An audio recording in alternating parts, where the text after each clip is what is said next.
I'm Pat Frew, Executive Director of the Covington Business Council, and we want to welcome you to Getting Down to Business. This is a regular interview show devoted to newsmakers in Covington and Kenton County that are transforming the business landscape. If any of you have been down to Covington's riverfront by the Convention Center and the RiverCenter towers in the last 8 to 10 months, you've noticed a lot of changes from the front facade area of the towers.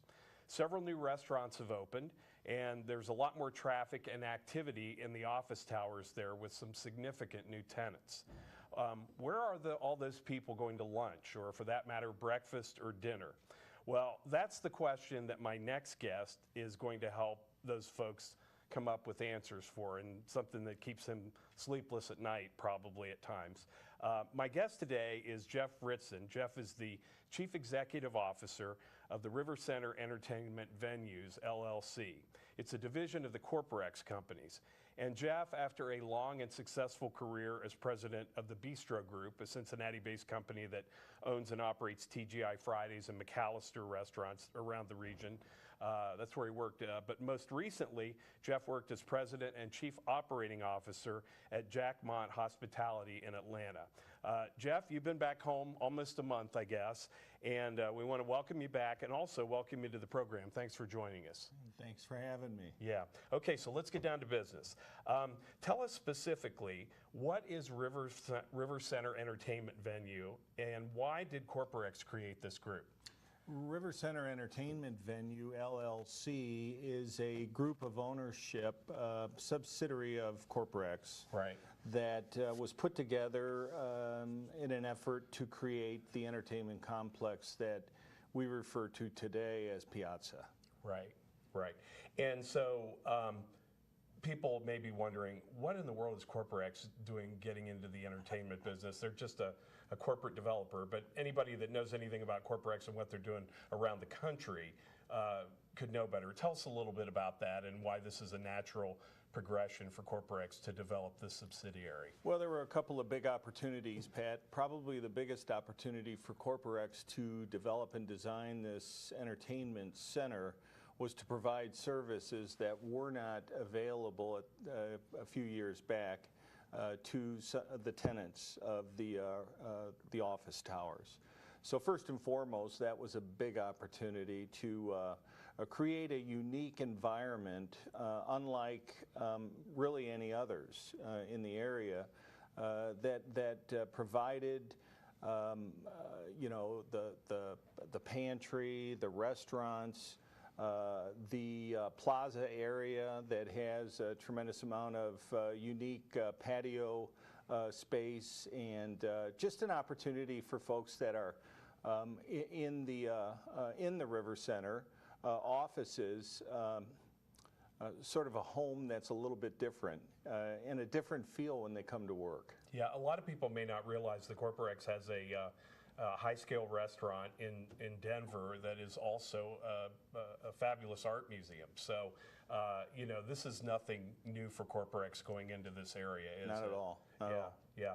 So there are 3 restaurants right now at RiverCenter. Let's start with the first one, Fire, which opened last year. Describe that for us and its differentiating points. Absolutely. So Fire opened up last year in April, and has grown into a very popular spot, not only for folks that are coming to the hotels, both hotels. There's a Marriott on one side of Fire, and there is the Embassy Suites attached. Mm-hmm. But Fire has become a very popular venue for those folks. It's also been a very popular venue for the individuals that are in the office towers. So Fire is a little what I would call above casual dining. It's American fare. It is refined, but it's not a stuffy environment. It has a fairly diversified menu. It's got a tremendous bar. A good portion of the building, actually, or the Fire's restaurant, so to speak, in terms of real estate, is dedicated to the bar. It's got a very unique flow from the patio into the bar. We have open windows and open doors that allow the consumer to kind of flow into the bar and flow out to the patio. We offer 57 different types of bourbons, so clearly for the bourbon lover, you know, there's a variety. Do we have any of those in Cincinnati? Well, hold on a minute. Yeah, no, it's a few, right? Yes. So we also have live entertainment down there on the patio that comes out spring, summer, fall, and as far into winter, depending on the weather that we can get. Mm-hmm. For people that know the history of that area, it used to be Beale Street. That's where Fire is located. And prior to my time at the Covington Business Council, I worked for the Convention and Visitors Bureau.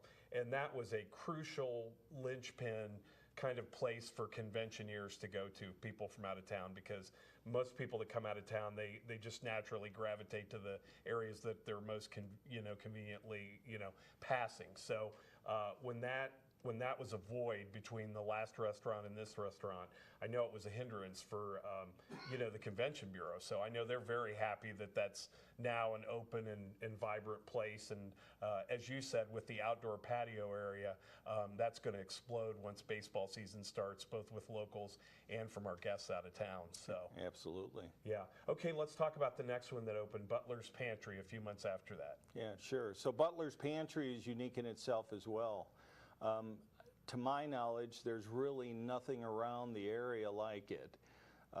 About the closest thing that I've seen to a Butler's Pantry in my travels is out of New York City. There are a couple of very unique marts. One that comes to mind is Dean and DeLuca. But Butler's Pantry again just offers a unique experience for someone that walks in. We have handcrafted sandwiches that we make fresh to order for the consumer. There are 5 paninis that are a signature that we also make to order for the consumer. We have a unique build your own salad station that is a little like the Chipotle model. It allows the customer to choose their greens, so to speak. Once they get that platform of base of greens, they pick up to 5 fresh ingredients, anything from fresh roasted corns to garbanzo beans to tomatoes, and the list just goes on, cucumbers that are freshly cut and diced. And then after they've got those 5 ingredients, they're able to choose a protein, they're able to choose a cheese, and then they're able to choose a dressing. Moves very quickly, everything's fresh, everything's made fresh daily. We also prepare soups at Butler's Pantry, and then if you were to go to another station, there is gourmet coffees. There is also something very unique to Butler's Pantry and really to the area. Acai berries are unique to South America, and Butler's Pantry is one of the first places to offer power bowls, which are based with acai berry blend and bananas, and it's got a lot of fresh for you, very healthy ingredients, including layers of granola, fresh sliced fruits, and protein powders and things of that nature. So we've got that area. We've got the smoothie section that does the same thing. We have people making fresh smoothies every day. And if that's not enough, we have another station, Pat, and it's our in-house bakery. Yeah. Very, very popular. Yeah. We bake goods every morning. We have one of our bakers come in at 4 o'clock in the morning. He or she will start producing pastries for that particular day, and they'll also make the biscuits every morning for another entity we'll talk about in a second. And then after the bakery, one more little station, and that's our ice creams. So we make hand-spun milkshakes, we make ice cream cones, we have all kinds of toppings, and then on top of that, the mart itself has a lot of unique canned and jarred items that you typically wouldn't see not only in a grocer but anywhere else. So there's a real variety of items for the locals as well as people just coming in, you know, to take a look. And one of my favorites, and if you're going to get rid of this menu item, you're not now because I'm mentioning it, but one of the features that they do is the pastries are actually, after 4 o'clock, they're discounted 75 cents, and these are handcrafted pastries. I mean, some of the brand name places, you put them to shame on pricing. It's very competitively priced in there. Yeah, and we did that, you know, on purpose. Yeah. We didn't stumble across that and just, you know, throw it up in the air. Yeah. We really wanted to be, you know, we wanted to create a value. We wanted to create a value not only to, you know, our partners in the office towers, but we also wanted to create a value to the consumer. Right. So you're absolutely correct. It's sort of the pastry happy hour. And then the third restaurant that opened shortly after Butlers Pantry was Biscuits to Burgers. Let's talk about that. Biscuits to Burgers is one of my favorites. Biscuits to Burgers, again, in my opinion, another unique property.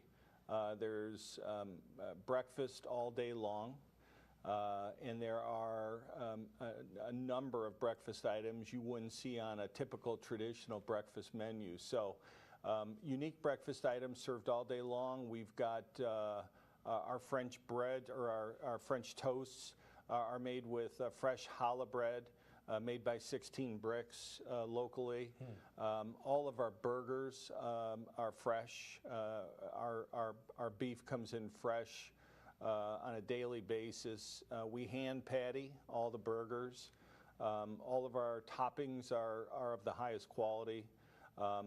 We also do something a little bit unique at Biscuits to Burgers, where when you order a burger, it comes with your choice of a French fry.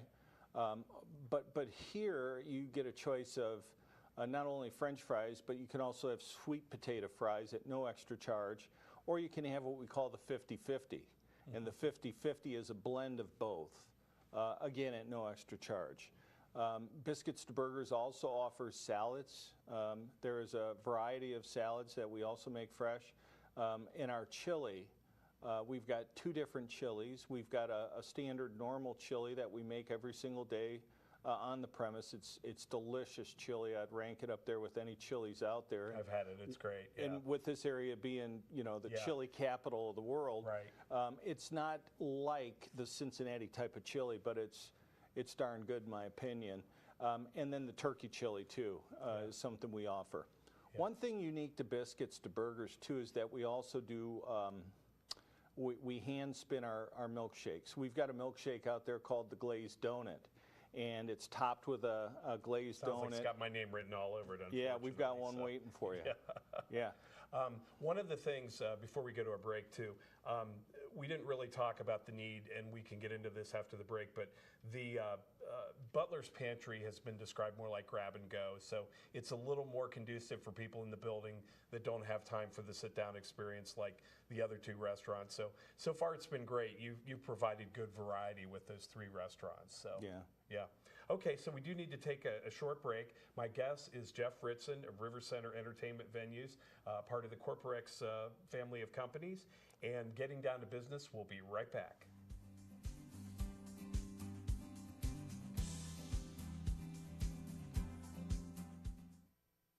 Hello. Yes. Can I ask a few questions about the apartment on Park Street? What was your name? My name is Juan Hernandez. It's been rented. Oh, it's gone. Hello, my name is Sanjay Kumar. I am calling about the apartment on Park Street. It's not available. Not available? Hello, my name is Tyrone Washington. I'm calling about the apartment on Park Street. Just been rented. Hello, I am Chen Ling. My name is Khalid bin Ali. I'm Tuan Vo. Hello, my name is Moshe Goldberg. I use a wheelchair. It's gone. Not available. All right. Thank you. Yes, hello, my name is Graham Wellington. I'm calling about the apartment for rent on Park Street. Is that still available? Yes, it is. Oh, it is? Yes. Really? Housing discrimination is illegal. If you think you've been a victim because of your race, color, national origin, sex, religion, disability, or family status, call us. Fair housing. It's not an option. It's the law.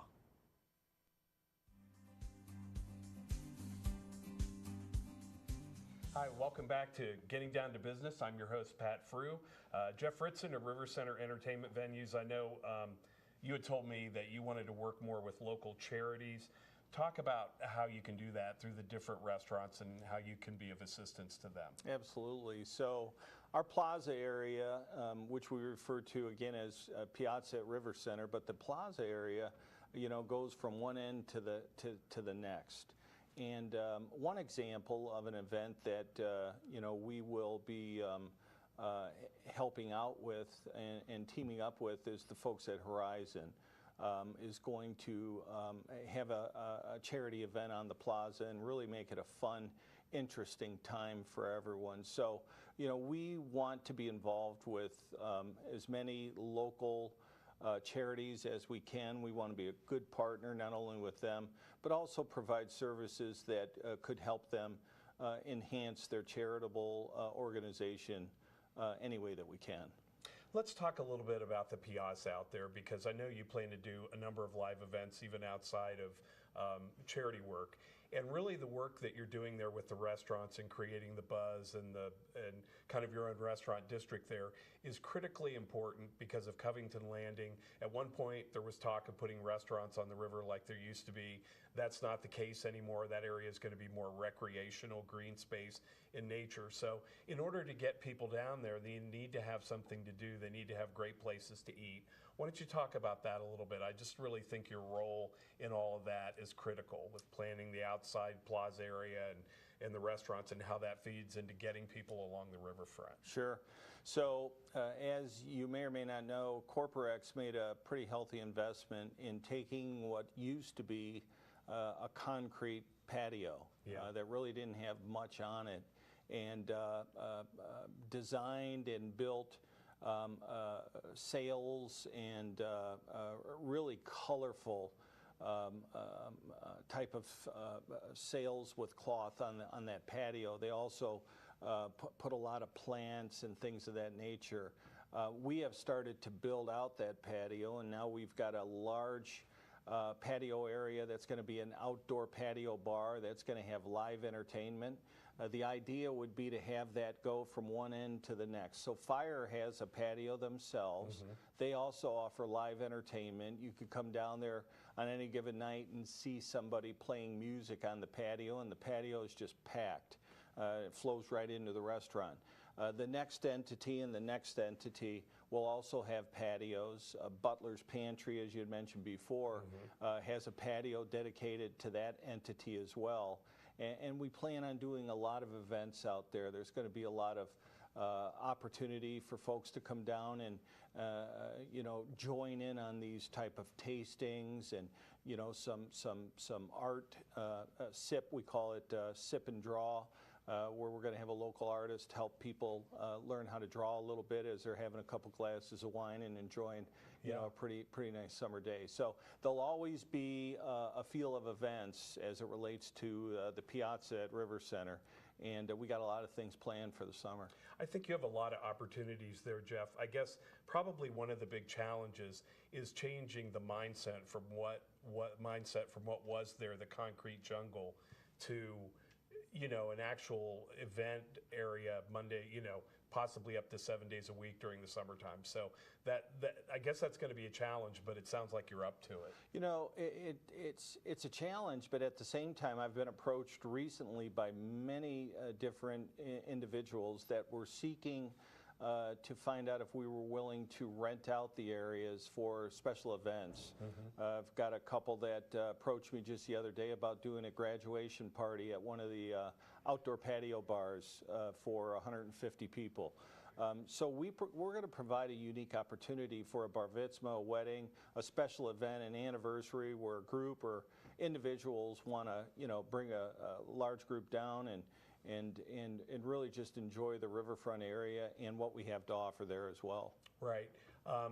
For most of the people that either work in the building or are down there a lot, obviously, they love going to the new restaurants, but before very long, the dreaded question you get is, what's next and how soon can we see it? So tell us what you may have planned concept-wise for, I guess there are anywhere from 2 to 3 spaces available for something on the outside facade there along with the other restaurants. So talk a little bit about that. Right. We're not 100% sure as to what's next, but we do know there is a next and a next after that. So the plan is to build out at least 2, possibly 3 more entities.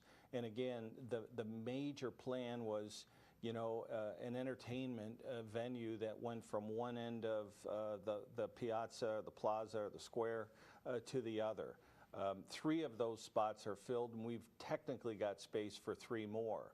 I don't want to let secrets out, but 2 of the venues are going to be, in my opinion, diversified to some degree from the others, but it will provide at the end of the day, Pat, 5 or 6 different entities that allows something for everybody that want to come down.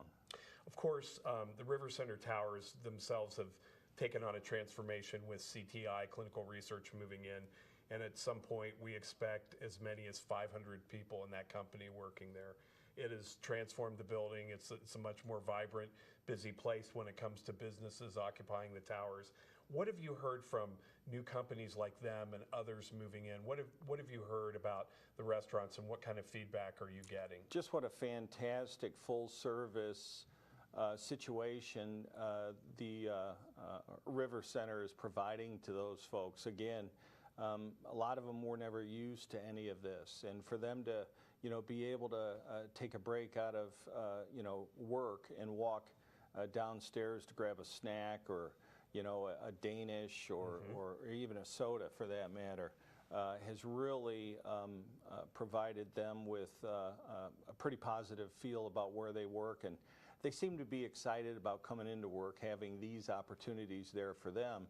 And as the weather changes, they're going to be excited about hanging out on the patio, having a few cocktails when the whistle blows at 5 o'clock. Yeah, with the patio, last summer, it didn't really get out there till nearly the end of the summer, so it didn't have much of an impact last summer, but, and we had kind of an unseasonable summer last year too. The weather was very fickle at the end of the summer, so it made it difficult for people to get out there, but I think you're going to see a big resurgence of that, you know, as the weather warms up here in the next couple of months. Yeah, we're really promoting Piazza, and really that, you know, it's all together at Piazza. There's something for everyone. You know, if you're looking for a particular style of dining, I believe at the end of the day, when it's all built out, it'll be there. It'll be available. There'll be options and choices for everyone.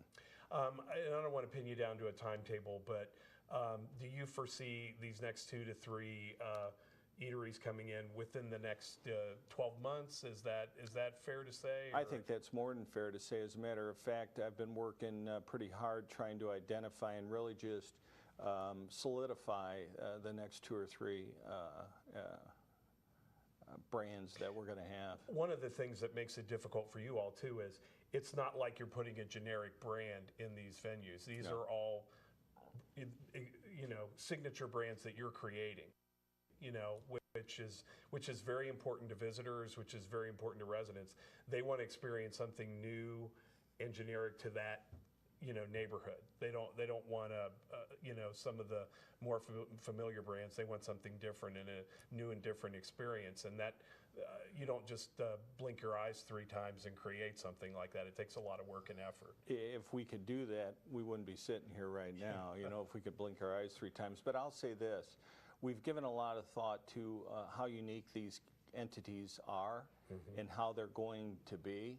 One other thing that I will say, and this I can let out of the bag, you know, the cat out of the bag, they'll be authentic. You know, the one thing we want to do is we want to provide an authentic experience with high quality, great value, and just unique, tremendous service. Yeah, that's great. Let's talk about economic impact in terms of number of jobs created, maybe even spending at the restaurants. I don't know if you've figured out the latter, but I know you and I had talked a few days ago about jobs created, both what's there now, what will grow with the restaurants that are there, and with the new restaurants, what that number could balloon to. So talk about that a little bit. Sure. So the 3 entities we have open today, along with the new patio bar that'll be opening up here in the next few weeks, we'll have employed over 100 new jobs in the area. As the other entities are built out, it'll exceed over a couple hundred new jobs for the area. So we're providing opportunities for individuals that might not have them where they stand or sit today. And we're just really excited about doing that and getting a few folks employed that are out there looking to join our team. Have you done anything, that's something we should work on together, economic impact, because I'm sure that would be a great, robust number to talk to in terms of jobs and employment and Sure. taxes and all that. So, Yeah. So you're talking about 100 now and maybe up to 300 to 400 by the time everything is operational. Oh, absolutely. And that's all dictated upon clearly how busy we are throughout the year. But without doubt, based on what we see right now and just the comments and the individuals that are coming down there, without doubt we'll be able to employ several hundred people. Yeah. Do you imagine that with what's going on, what can happen this summer and the heightened interest and hopefully participation of people coming down there to check out the restaurants, that will help you in your next off season from fall to winter next year? Is that one of your hopes? I think that every month that we're open and every month that new individuals have the opportunity to come down and take a look at who we are and what we're doing, we'll just continue to build that base clientele. So my expectations are year after year, Piazza at RiverCenter will continue to just grow leaps and bounds as it relates to new people coming down and checking it out. We're building a new business, and building a new business, as you know, it's not easy, but it also takes a little time. But so far, individuals that have come down and been able to see what we're doing have been just very excited about coming back. That's great. Finally, Jeff, is there anything else you wanted to add that we didn't cover? No, I appreciate you having me in and talking about Piazza at RiverCenter. Great, great. Thank you again for being here. Our guest today has been Jeff Ritson, Chief Operating Officer of RiverCenter Entertainment Venues, a division of the Corporex company developing the restaurant scene at RiverCenter Towers in Covington. I also not only want to thank Jeff, but we also want to thank the folks at TBNK for making this show possible. And don't forget to check out the Covington Business Council website for our upcoming programs, including our weekly CBC Connects. This is a networking group that meets every Wednesday morning, 8:30 to 9:30 at the Gateway Thai Building at 516 Madison. You don't need to register. You can just show up. You don't even have to be a CBC member. You can go on our website for details of this event and many others, and that website is www.cbcky.com. That's our time for today. Thanks for joining us for Getting Down to Business. I'm your host, Pat Frew. We'll see you next time.